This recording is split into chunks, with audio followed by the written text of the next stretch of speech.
the miracles of team play are not always accomplished by the cheers of crowds. For instance, consider Mrs. Smith, Her Majesty, the American housewife, about to take part in an everyday miracle, communication. Oh, don't be silly. I'm just telephoning the butcher. Of course. But let's see what that means.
Thus, with one finger, Mrs. Smith puts into action a fabulously intricate and precisely coordinated system.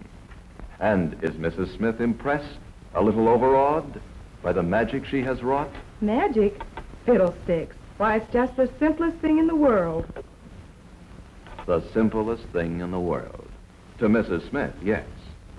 Yet it takes one of the most complex systems in the world to achieve that simplicity. On her telephone book is a familiar emblem and the symbol of a high standard of industrial teamwork. To Mrs. Smith, it means simply the telephone company, and she knows the telephone company, in a way. She's met the courteous little lady behind the teller's desk on several occasions, and she likes her. She knows the girl who answers her puzzling questions. And then there's that nice person on long distance who was so clever in locating Mr. Smith in Springfield. One of the telephone supervisors is a member of her garden club. And last spring, when that tree limb tore down the wires, why, some men from the telephone company got everything fixed in almost no time. Yes, indeed, Mrs. Smith knows the telephone company. Yet, there is so much she doesn't see. So much that is concealed behind the scenes. Here's a group of new employees, players on the team, going through blackboard drill with their coach. Let's listen. Every day, the nation makes more than 100 million telephone calls. For business or social contact, in trivial matters or critical emergency, everybody turns to the telephone. To talk half a block or halfway round the world. To get all those calls through is a big job, and to us, the most important job in the world. It's a real job for the team of more than 500,000 Bell System men and women. And it's a job of teamwork between the 3 units that make up the Bell System. Teamwork between the operating telephone company, Western Electric, the supply unit of the Bell System, and the scientific resources of Bell Laboratories. 3 names and 3 services coordinated by the parent company, AT&T, working toward the common goal of more and better telephone service at lowest possible cost. Working together, and working for whom? Why, for Mrs. Smith, of course. To trace that pattern of team play, let's take a familiar example. Her telephone came into being in Bell Telephone Laboratories, the largest single organization in the world devoted exclusively to communications research. Of course, what goes on here would be somewhat baffling to Mrs. Smith. In Bell Laboratories, scientists and technicians are constantly improving on the past and probing into the future. Mrs. Smith may understand little of electronics and nuclear physics. For that matter, she doesn't have to. But she would be at least surprised, and perhaps a little flattered, to know how important she is in the eyes of this distinguished scientific group. She accepts the styling of her telephone as a matter of course, little realizing how many designs were developed and considered before the selection of hers as having the classic dignity and grace to fit tastefully into her home, or the studies made to be sure that it would fit comfortably and easily into her hand and the hands of thousands of her neighbors, or the research required to assure the most efficient speaking and listening position. Recognize this? Probably not. But this is a truly all-American portrait, incorporating accurate measurements of the heads and faces of all types of Mr. and Mrs. Smiths in America. Being human, Mrs. Smith probably will be a bit careless or impatient at times. So, in the laboratory, experimental designs are put through a carefully calculated program of abuse, day in and day out, thousands upon thousands of times, pre-proving the durability and reliability of the telephone mechanism. So accustomed is Her Majesty to seeing her telephone in this compact, simple form that she'd probably be a little shocked to discover that it actually contains nearly 500 parts, and in no industry, even in watchmaking, are standards of precision more critical than those required in telephone manufacture. Yet, although often subjected to abuse that would ruin a watch, the telephone is expected to survive and perform perfectly. And it does, because the equipment is designed to stand up under these rough conditions of use. Not only designed, but thoroughly tested. And because Mrs. Smith's telephone is the result of the teaming up of the development and production engineers of the Bell system. For a telephone would be only a laboratory achievement unless translated into quantity production. This is the task of Western Electric, matching technological progress with facilities for multiplying the laboratory design by the millions. From hundreds of piece parts, skilled fingers build up sub-assemblies. Conveyors keep the job moving. To the casual observer, the entire production process is bewilderingly complex. But actually, it is coordinated into a steady, consecutive flow. Here, every 6 seconds, a new Bell telephone is born, completely assembled, tested and proved, representing the highest coordination of science and industry. And yet alone, the telephone is utterly useless. For the instrument itself represents only 6% of all the plant and equipment needed to provide telephone service. This service might be likened to an iceberg. There's a lot more to it than you can see. Before Mrs. Smith's telephone comes to life, it must be connected with the nerve system of the telephone network. Here, telephone wire is produced, thousands of miles of it every day. First, scarcely recognizable. But wait, the 60-inch billet is brought to cherry red heat. Then, under ponderous rolls, the billet gradually changes shape. Now it's a luminous snake, constantly stretching and extending. Smaller and smaller, longer and longer, until that original 5-foot billet of copper will eventually be transformed into 2,160 miles of precisely accurate finished wire. Watch the giant cabling machines in action. The wire, now insulated with paper, races from a battery of spinning reels to become cable units. These same cable units are later joined together to form cable core. After drying, giant presses give a heavy protective coat of enduring lead, or if the cable is designed for underwater use, an additional sheath of steel wire armor is provided to protect the thousands of vital voiceways it contains. Yes, it's just telephone wire, but in a broader sense, it is a lifeline of communication. Nerve center of thousands of lines of voiceways is the telephone central office, keeping telephone traffic moving swiftly and orderly. Making central office equipment is a huge job.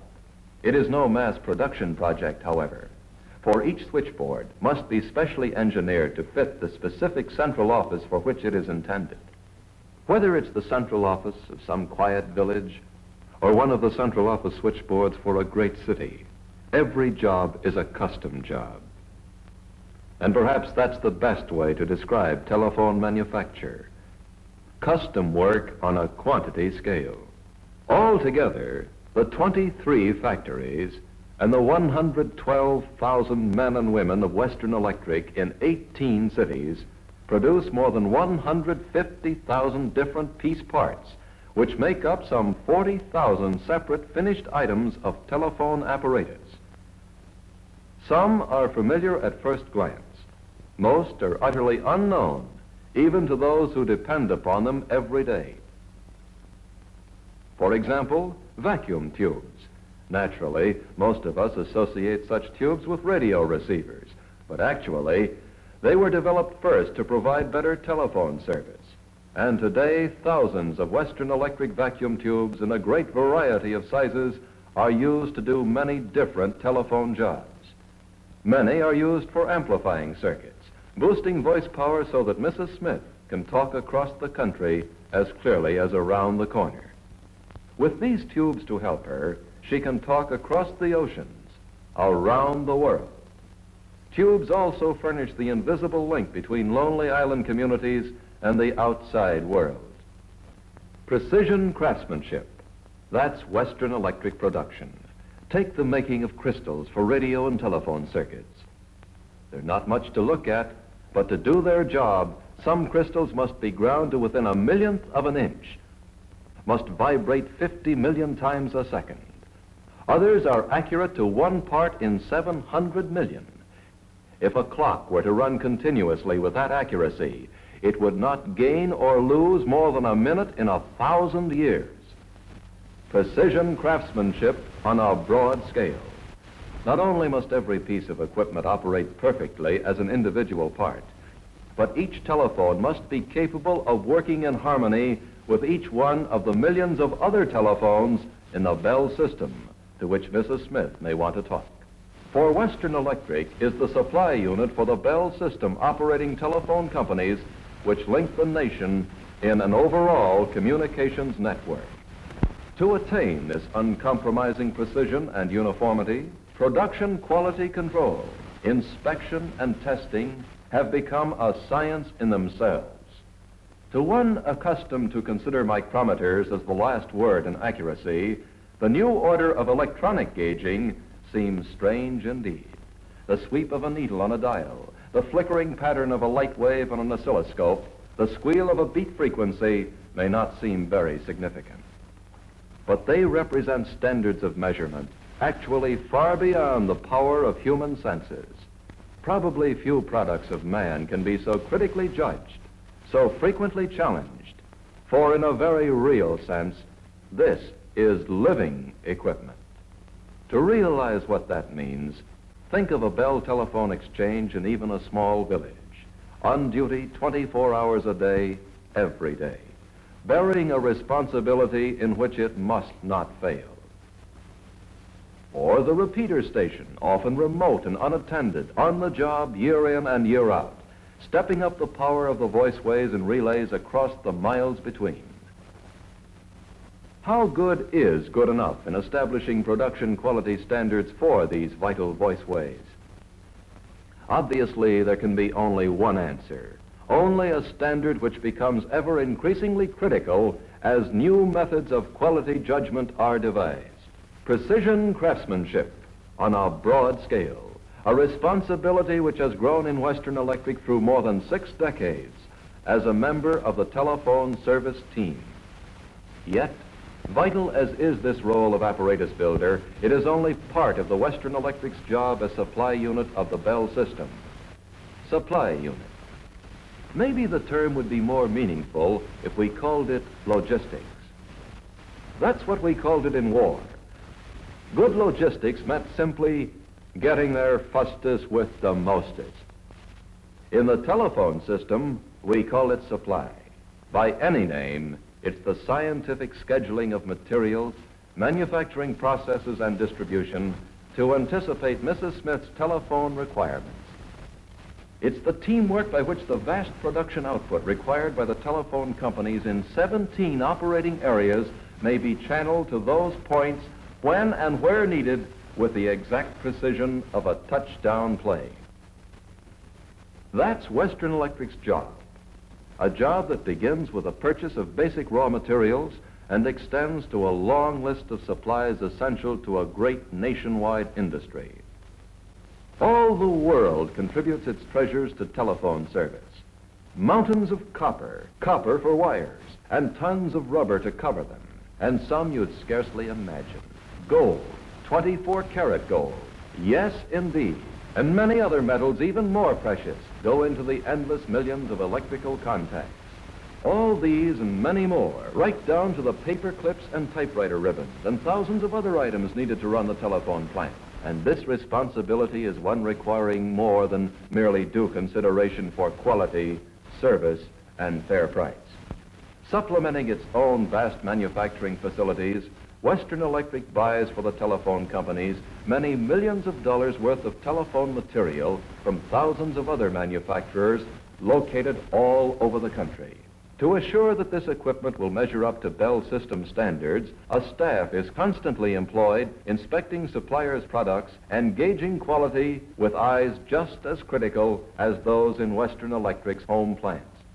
To ensure that factory standards of performance carry over to the point of operations, the equipment for each central office must be installed and tested initially by the men who know it best, teams of Western Electric installers. They may be assigned here a week, a month, or a year. And the individual telephone companies gain a technical service at a savings reflected in the cost to Mrs. Smith. But when the last line is completed, the last connection tested, this flying squadron will go on to a new job, perhaps in the next town, perhaps hundreds of miles away. Key control points in this entire complex pattern of peacetime logistics are the merchandise departments at the main factory locations and 29 Western Electric distributing houses, strategically located to serve the Bell telephone companies. Here are maintained stocks of apparatus and supplies, source of a never-ending stream, with every item on a definite schedule. Reels of cable for a mining community over the ridge. A dozen, 100 telephones for an apartment building to be completed next month. Apparatus for a new exchange now, which will reach capacity operation in 3 years. All these and the 1,001 day-to-day items are in constant demand by the operating companies engaged in linking America by voiceways. A constant stream moving out where and when needed, and to maintain ample stocks in readiness without the wasteful pileup of oversupply is a job demanding its own high strategy, a large part of which is anticipation. How many poles, how many wires will snap in the next winter sleet storms? How many instruments will need repair and replacement? How about growth of new industries, shifts in population, new communities which will require enlargement of telephone services 1, 2, or 5 years hence?